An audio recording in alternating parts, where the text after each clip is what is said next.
আপকি আদালতে film star Nawazuddin সিদ্দিকীর বিরুদ্ধে অভিযোগ রয়েছে যে উনি শুধুই বিতর্কে জড়িয়ে পড়েন।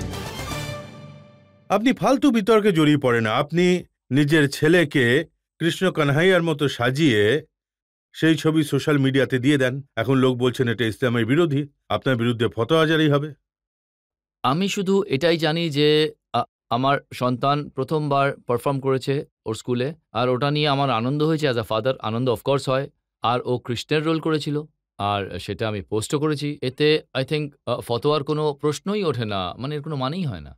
কারণ আপনি নিজে কন্ট্রোভার্সিতে জড়ান। যখন সোনু নিগম আজানের কথা বলেছিলেন তখন উনি বলেছিলেন লাউড স্পিকারের শব্দে আমার ঘুম ভেঙে যায়। তো আপনি আপনার একটা মেসেজ টুইট করেছিলেন, এমন মনে হয়েছিল আপনি সোনুর বিরুদ্ধে রয়েছেন। না, আমি ওনার বিরুদ্ধে একেবারেই নই। আমি সব রিলিজনের রেসপেক্ট করতে চাই, আর আমি করিও অফকোর্স।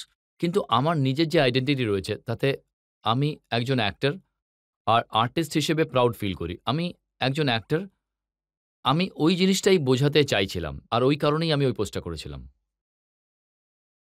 তাতে এই ধরনের প্রশ্ন তো ওঠেই না, আমি কাউকে খারাপ কোনো কিছু বলিনি কিন্তু ওতে, বরং আমি ওতে কিন্তু সব রিলিজনের রেসপেক্ট করেছি।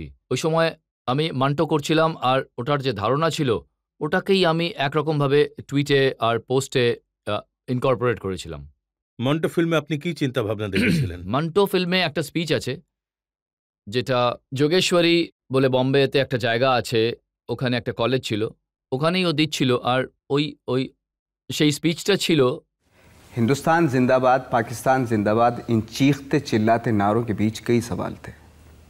मैं किसे अपना मुल्क कहूँ, लोग धड़ा धड़ क्यों मर रहे थे, इन सब सवालों के मुख्तलिफ जवाब थे। एक हिंदुस्तानी जवाब, एक पाकिस्तानी जवाब, एक हिंदू जवाब, एक मुसलमान जवाब। कोई इसे 1857 के खंडर में ढूंढता है, तो कोई ईस्ट इंडिया कंपनी को जिम्मेदार ठहराता है, और कुछ ऐसे भी हैं जो इसे मुगलिया हुकूमत के मलबे में टटोलने की कोशिश करते हैं। सब पीछे देख रहे हैं, लेकिन आज के कातिल लहू और लोहे से तारीख लिखते जा रहे हैं।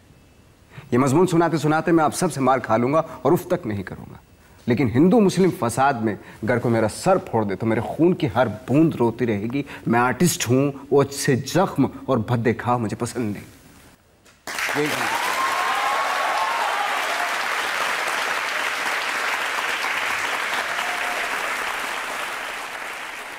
তো একজন আর্টিস্টের হিসেবে এটা বলেছিল যে আরে ভাই, আমরা যে মানুষ যে কাজটা করে সেটাই তার আইডেন্টিটি হয়। আপনি চান যে আপনার অ্যাক্টিং থেকে কাজ দেখে মানুষ আপনাকে চিনুক। একদম। কিন্তু সেটা তো আর হয় না। আপনি তো আপনার গ্রামে রামলীলা করতে গিয়েছিলেন, ওখানে আপনাকে রোল করতে দেয়নি গত বছর। কিন্তু ওখানে তো শুধু একজন ব্যক্তি ছিল, কিন্তু বাকি 99% লোক চেয়েছিলেন আমি রামলীলা করি, আর ওখানে কিন্তু সব ধরনের মানুষ আমাকে সাপোর্টও করেছিলেন। কিন্তু এটা একটু অদ্ভুত লাগেনি যে এত বড় অ্যাক্টর গ্রামে গিয়ে রামলীলাতে রোল করবে? কারণ আমার ভালো লেগেছিল। আমি চেয়েছিলাম যে আমি রামলীলা দেখেই বড় হয়েছি, রামলীলা থেকেই কোথাও একটা ইন্সপিরেশন পেয়েছিলাম অ্যাক্টর হওয়ার জন্য।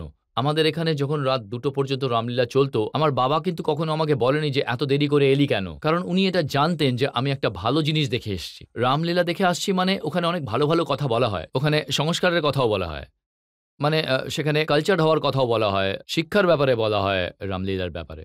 কিন্তু দেখা যায় যে যখন হিন্দু মুসলমান নিয়ে কথা ওঠে সেই নিয়ে কন্ট্রোভার্সি, কালো ফর্সা নিয়ে কথা হলো তাতে কন্ট্রোভার্সি। আপনি টুইট করেছিলেন যে ধন্যবাদ এটা বলার জন্য যে আমি কালো, আমায় ফর্সা আর সুন্দর লোকজনদের সাথে রাখা যায় না। ওটা এমন একটা নিউজে আমাদের ফিল্মের কাস্টিং ডিরেক্টর কিছু বলেছিলেন হয়তো, আই ডোন্ট নো কিভাবে নিউজে ওটা আরও মুখরোচক করে পেশ করেছিল, তাই আমি ওটার উত্তর দিয়েছিলাম। ওতে লেখা হয়েছিল ভাই নওয়াজের সামনে যেই থাকুক হ্যান্ডসাম আর ফেয়ারকে কাস্ট করা খুবই উইয়ার্ড একটা ব্যাপার। আমি এর উত্তর দিয়েছিলাম, এর মানে এই হলো যে আমি হলাম ডার্ক, আর I am not a good looking guy, তো বাট এই সব জিনিসে আমি ফোকাস করি না। তো আমি এইটার এই উত্তরই দিয়েছিলাম। কিন্তু আপনার যে টুইট দেখেছি তাতে আপনি বলেছেন যে dark in demand in Kolkata, dark in demand in Pune. হ্যাঁ, প্রথমে আমার কনফিডেন্স ছিল না এই ব্যাপারটা নিয়ে, কিন্তু এখন তো কনফিডেন্স আছে।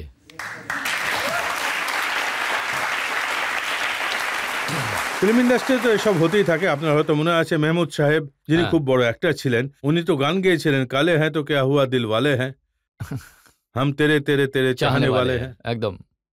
তো আপনারও কি মনে হয় কালে হ্যাঁ তো ক্যা হুয়া দিল ওয়ালে? আমার খুবই ভালো লাগে যখন আমি বিদেশে যাই, তো ওখানে আমাদের বেশ সুন্দর বলে মনে করা হয়, আর যখন ওখানে কারণ ডাস্কি কালারকে সুন্দর মনে করা হয়, আর যখন এখানে আসি তো একটু সামলে নিতে হয় আর কি। কিন্তু এখন আপনার যে জনপ্রিয়তা রয়েছে, এখানে মানুষের যে সাপোর্ট আপনি পাচ্ছেন, তাতে কি আপনার মনে হয় না যে এই ধারণাটা বদলে দিয়েছেন?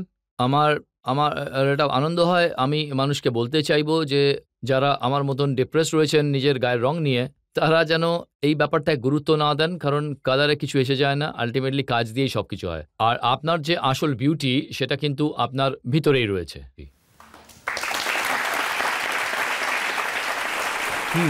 হ্যাঁ, বলুন।